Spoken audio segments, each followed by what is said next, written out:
દર્શક હિસ્સે અમારી YouTube channel Gujarat સમુદાયમાં આપનું સ્વાગત છે। ગુજરાતમાં ખનીજ ચોરીની ઘટનાઓ આપણા માટે નવી નથી, કારણ કે દરરોજ સમાચાર પત્રમાં રાજ્યના કોઈના કોઈ સ્થળની તો એક ઘટના એવી હશે જ, એક સમાચાર તો એવા હશે કે જ્યાં ખનીજ ચોરીની ઘટના બની હોય, રેતી માફિયાઓનો પર્દાફાશ થયો હોય। પૂર્વ કચ્છ વિસ્તારની વાત કરીએ તો 2 દિવસમાં જ ખનીજ ચોરીમાં વાહનો સહિત 2.5 કરોડનો મુદ્દામાલ જપ્ત કરવામાં આવ્યો હતો। તો સુરેન્દ્રનગરના થાન અને મૂળીના ખાખરાળા, ધોળિયા અને રાવરાણી જેવા ગામોમાંથી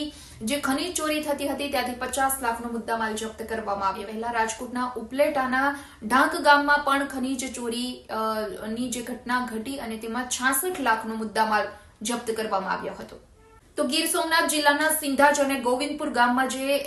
ખનીજ ચોરીનું કૌભાંડ સામે આવ્યું તેમાં 22 કરોડની ખનીજ ચોરી કરવામાં આવી હતી અને 4.24 લાખ મેટ્રિક ટન ખનીજની ચોરી થઈ હોવાનું સામે આવ્યું હતું। તો કહી શકાય કે રાજ્યમાં છેલ્લા 5 વર્ષમાં 65,918 લાખ રૂપિયાની ખનીજ ચોરીના કેસ નોંધાયા છે, જેમાં સૌથી વધારે ખનીજ ચોરી વર્ષ 2022-23માં થઈ હોવાનું પણ સામે આવ્યું હતું।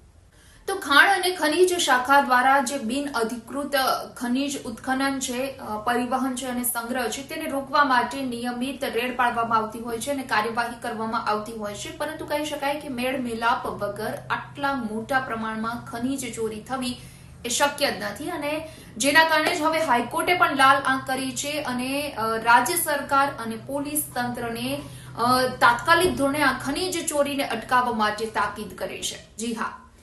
રેતી અને ખનીજોના ગેરકાયદેસર ખનનના કેસમાં ગુજરાત હાઈકોર્ટે સુપ્રીમ કોર્ટના એક ચુકાદાને ટાંકી અને જણાવ્યું છે કે વર્ષોથી ભારતની જે નદીઓ છે તે અનિયંત્રિત રીતે રેતી ખનન થી પ્રભાવિત થઈ છે અને જેના કારણે નદીની જે ઇકોસિસ્ટમ છે તે બગડી રહી છે, પુલની સલામતીને નુકસાન પહોંચી રહ્યું છે।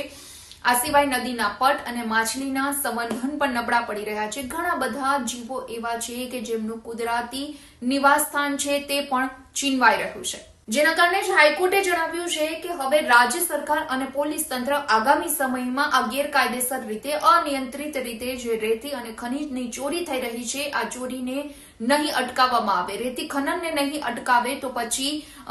ગંભીર પરિણામ ભોગવવા માટે તૈયાર રહેવું પડશે। એટલે હાઈકોર્ટે ખરેખર આ વખતે જે કડક વલણ દાખવ્યું છે અને પોલીસ અધિકારીઓ અને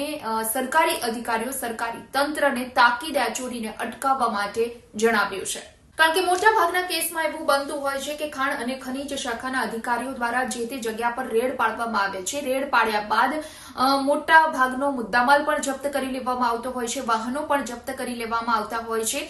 પરંતુ ત્યારબાદ થાય છે શું? ક્યાંક પોલીસ અધિકારીઓની પણ આવા લોકો સાથેની સાંઠગાંઠ છે, ખાણ ખનીજ વિભાગના અધિકારીઓના પણ મેળ મિલાપ હોય છે રેતી ખનન માફિયાઓ સાથે અને જેના કારણે આવા લોકો વિરુદ્ધ ક્યારેય કોઈ ઠોસ કાર્યવાહી થતી નથી, માત્ર રેડ પાડી અને સંતોષ માની લેવામાં આવે છે, તેમના વાહનો અને મુદ્દામાલ જપ્ત કરી સંતોષ માની લેવામાં આવે છે, પરંતુ અત્યાર સુધી કોઈ એવી ઠોસ કાર્યવાહી નથી થઈ અને જેના કારણે જ ગુજરાતમાં રેતી માફિયાઓ, ખનીજ ચોરો છે તે બેફામ બન્યા છે અને નદીના પટમાંથી મોટા પાયે આવી રીતે ચોરી થતી જ હોય છે અને આવી ચોરીની ઘટનાઓ વારંવાર સામે આવતી હોય છે। વિડીયો પસંદ આવ્યો હોય તો લાઇક અને શેર કરવાનું ભૂલશો નહીં અને ખાસ અમારી ચેનલ ગુજરાત સમુદાયને આપ સબસ્ક્રાઇબ કરી લેશો। આવતીકાલે કોઈ નવા ટોપિક પર ચર્ચા કરીશું।